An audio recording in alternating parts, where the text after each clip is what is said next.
Hi and welcome to another tutorial again. This is your favorite neighborhood bosun man. This tutorial is about product animation. So it was inspired by a job I saw. It was about product animation for a local company in Nigeria here. And it looked something like this. No, not exactly this, but something like this. And I don't know what the software they used, but it was created by an amazing artist. And I decided to see if I can recreate that. And I wanted to see if I can recreate something like that and share with my online family. So as a 3D artist, one of the best sectors to make money from is the product space, right? Product animation will always be needed by companies, be you freelance or working in-house. Product animation is something that will always be needed by different companies to showcase their product, right? So I just want to put this together to quickly share with you guys how I made this sample, and yeah, let's go. And before I go on, please don't forget to like and subscribe because it keeps the light on. Yeah, now let's get into the tutorial. So we're going to be using, for this tutorial, we're going to be using Blender 4.2 to make this, but you can use any Blender 4.3, 4.0 is fine. Yeah, to make what I just showed you in the beginning of this tutorial. To make that is quite simple. So first things first, I will be using assets from fab.com. Fab.com is Unreal Engine Epic's new marketplace, a combination of Sketchfab, Unreal Engine Marketplace, and Quixel Mega Scans to all combined together to an amazing, huge asset space. And while we're on the topic, please, if you're just logging into the site, please try and claim your Megascan assets. They're giving us 2 months, last month and November, they're giving us to December to claim the Megascan assets for free. After that, you will have to pay for them. So I quickly came online and searched for these assets. I searched for a chips bag, search for potato chips in a bowl. So we'll be using these 2 assets and they're free to create them. So on the Sketchfab, on the new Fab platform, I have already downloaded and added them to my library behind the scene. So yeah, you can add access to your library. So you can search for them in your 3D, come to your Discover. So come here, go to 3D models, and then you can search for chips. And you get all sorts of bags. So you're going to find paid for bags, obviously, but you can see the free ones. But if you want to see only the free ones first, just come here and take sort by relevance, change it to sort by lowest price. And it will start from the free one, and then you can look for free. So that's why I got this one, the chips bag, and I got the chips in the bowl. So those are the 2 assets I'll be using to create. But you can go through and look for anything else you can find to do what you want, right? So let's get. So I downloaded these assets and they're ready. Download them to your system, and then we'll move them into Blender. So now let's get to Blender. So we're in Blender 4.2, open up your Blender and you're going to be finding the default screen, which is the cube, camera, and lights. Yeah, you can leave them, it's fine. Just delete the cube. You don't need the cube here anymore. Let's go and bring in the assets we downloaded, if you've downloaded them. So I already downloaded mine. I have them in a folder I created especially for the Fab assets. So they come down as zip files you download, right? And first things first was the chips bag. I extracted it. So the zip files, you just extract them, right click and extract all, and then you get the chips bag, which is this one. Extract it. So now just pick any of this and move it in. So I'm going to download, just grab any of these 2, drag them into your Blender and dump it in. It's an FBX file. It's going to come in. So it's going to come in here. So I thought it was FBX, but I thought it was OBJ, but it's an FBX file.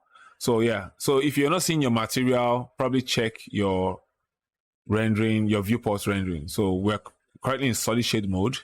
Go to material mode and you'll find everything is attached from textures, everything's attached, right? Yeah.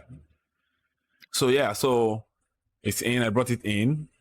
The file is in. So now we're going to get the chips that flowing around that. So that's how you get the free assets. So in case you want to change this to something like a company gives you something as their logo or their branding, you can change this. Just go to the material. The folder you downloaded comes with textures, and these are the textures here.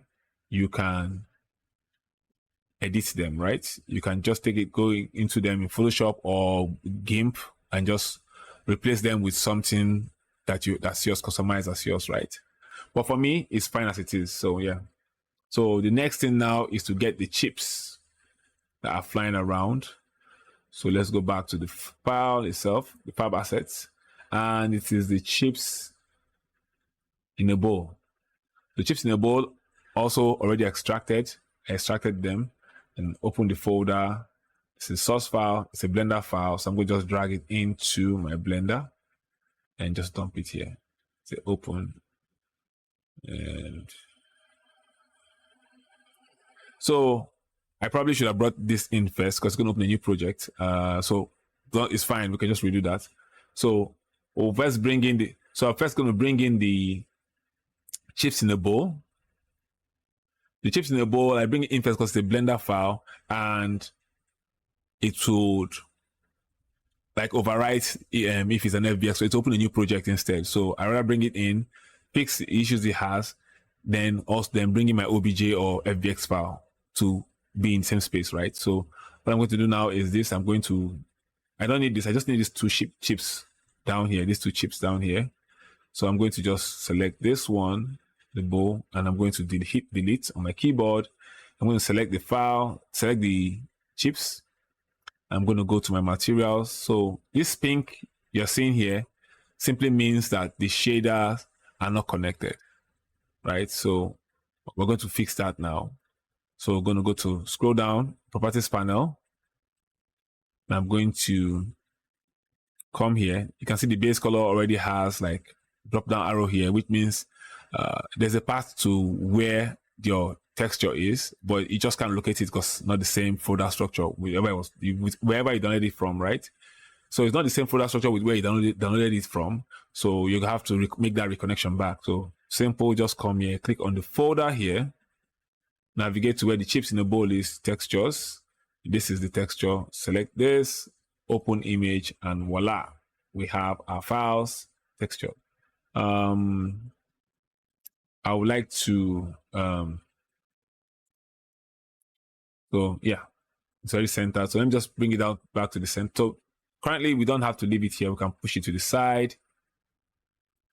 There will be the files that we're going to kind of like be emitting. Those are the objects we'll be emitting in our emitter, right? So push it to the side for now. Let it be there. I'm going to bring in the chips bag itself.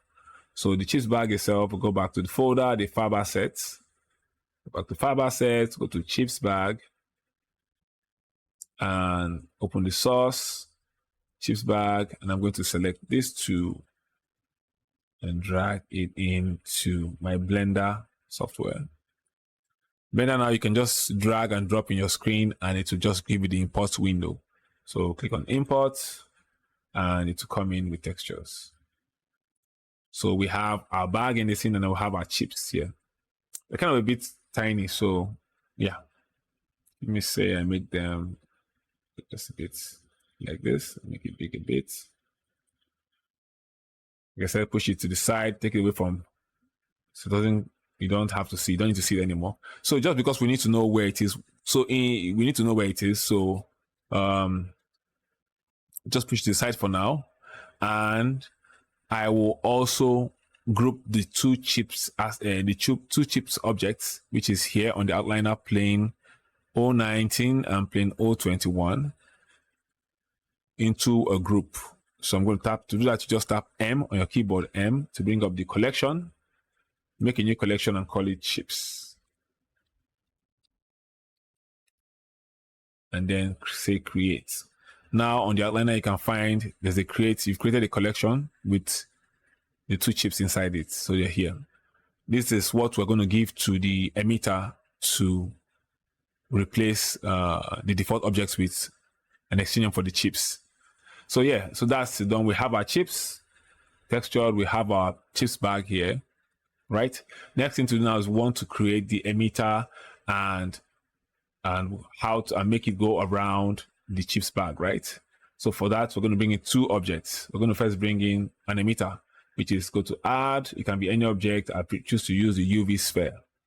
So bring in the UV sphere, put it here, scale it down a bit. Yeah. And I'm going to Control A just to apply scale. Yeah. Then we can now come to the properties panel. While the sphere is still emitted, is still selected. While the sphere is still selected, we're going to come to properties panel window and come down to physics. Click on and come down to particles. While the sphere is selected, we're going to come down to particles and select the particles. We're going to have an empty window. On the side, you have the small plus sign. Click on it to add a new particle system. So once you've done that, yeah, you're halfway through, right? Once you've done that, you've added the particles. You can now test your particles. See it's emitting, right? But it's falling down with gravity. We want it to go around the chips bag, right? So for that to happen, we need to add an object for it to follow. So I'm going to go to add, go to curve and add a circle. And I'm going to scale that circle up a bit like this, pull it up this way.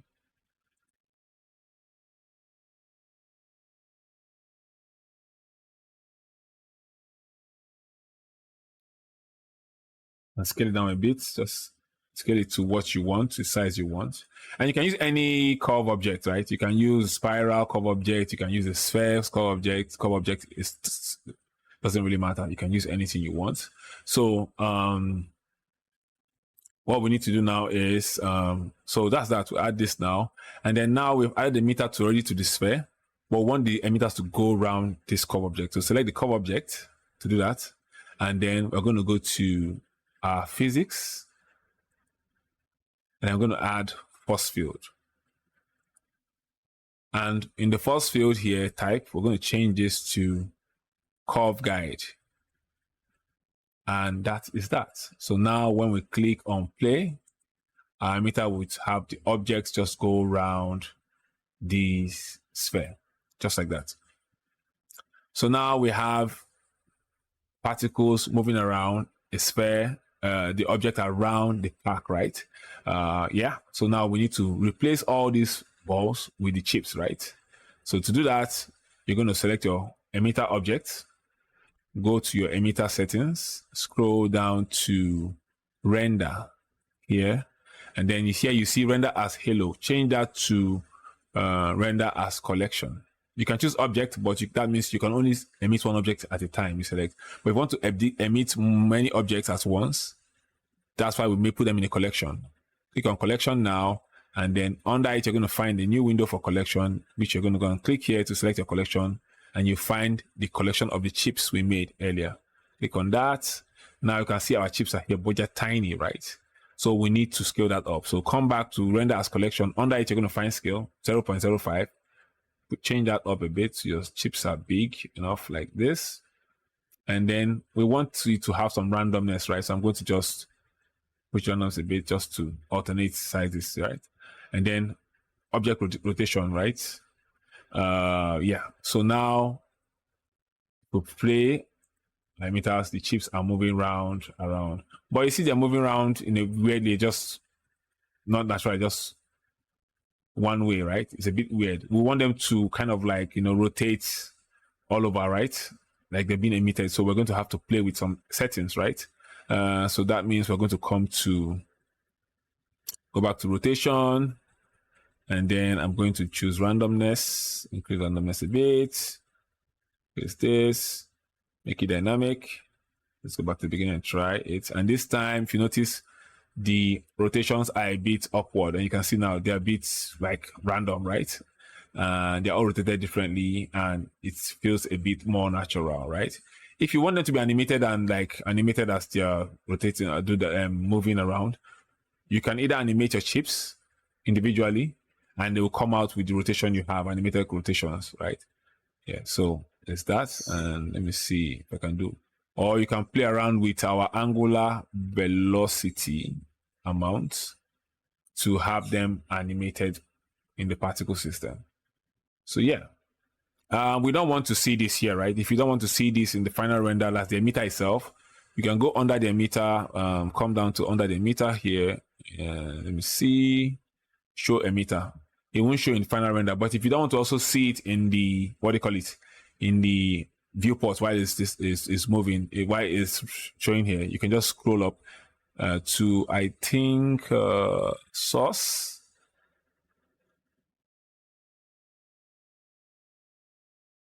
You can scroll down to viewport display, and then under here, rendered as, we're going to click on show emitter and to cancel, and the emitter will not show.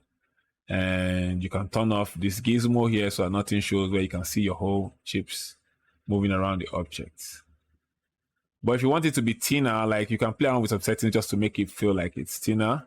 You can increase the amount of, right now it's 250 frames. I can increase the amount of emitter, the duration of the emitters of object, emitted object. I can increase the duration of the emitted objects by going to the emitter here.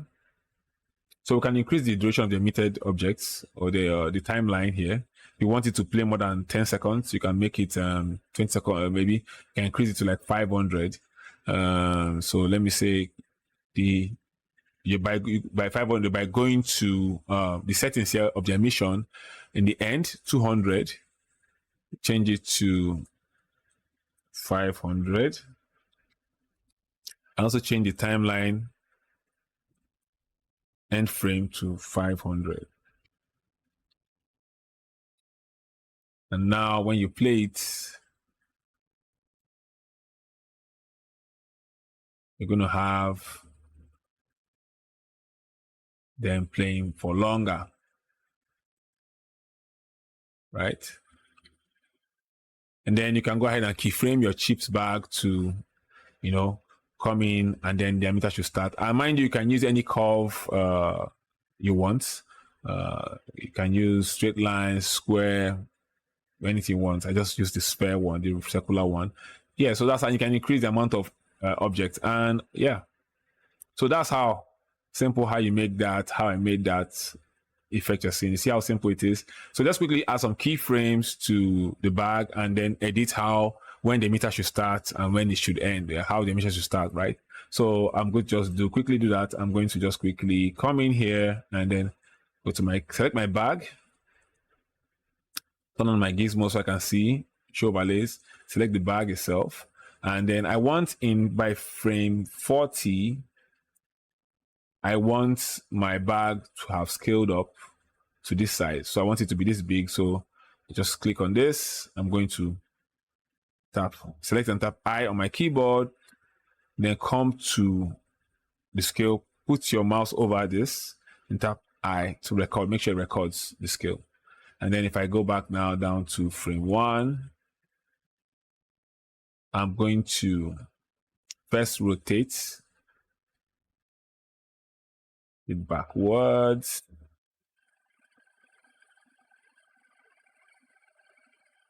And then I'm going to tap S to scale it down, tap S. And instead of scaling it down, because I want it to disappear, just tap 0 on my keyboard, on the top numbers on the keyboard. I need to go to 0, tap enter. And now I can tap I to record location, rotation, and scale. And then make sure I put my mouse over the scale here and tap I again to make sure I record the scale. And now if I play my animation, we're going to find our bag will scale out big, right?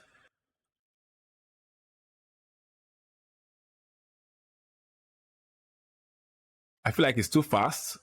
That's not what I want. I want the scaling to be fast, but I want rotation to be slow. So let me delete this and let's do it again. So I'm going to just delete these keyframes, tap X on my keyboard to delete them, delete keyframes, and now I want it by 40.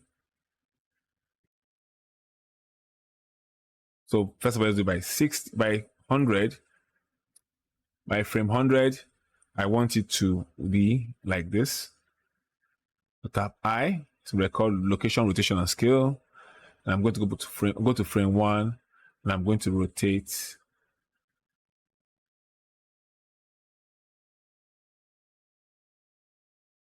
it this way.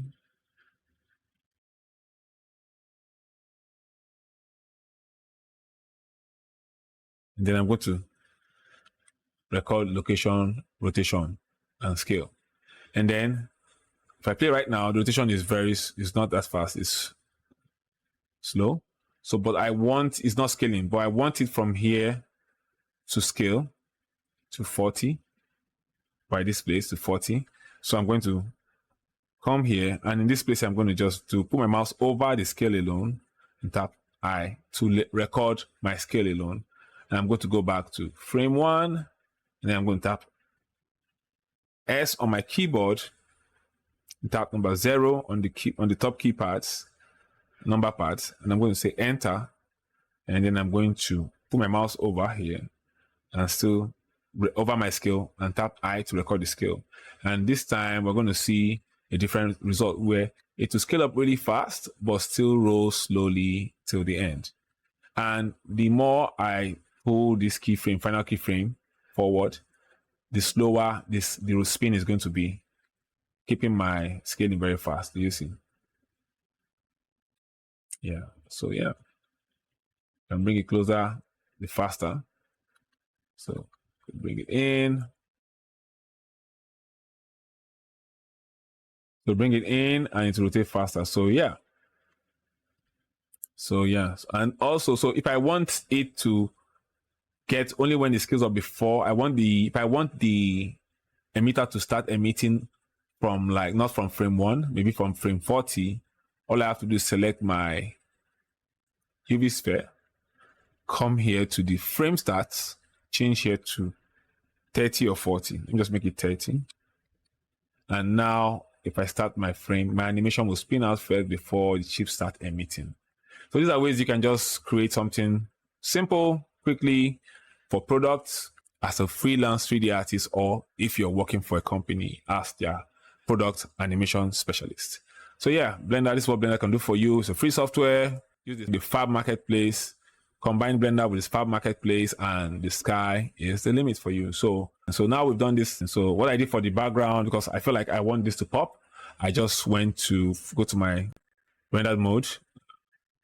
I prefer to use Eevee because yeah, it's easier for real time. So I'm going to be on Eevee, and I want the background to be white. I don't want it to be gray. So I'm going to go to the world on the properties panel, to the color at the background. You can either use a HDRI of the sky or whatever you want.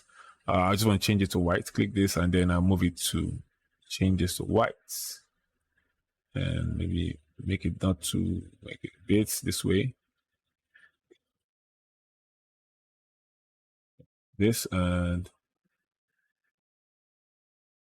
then we can maybe align our camera to fit.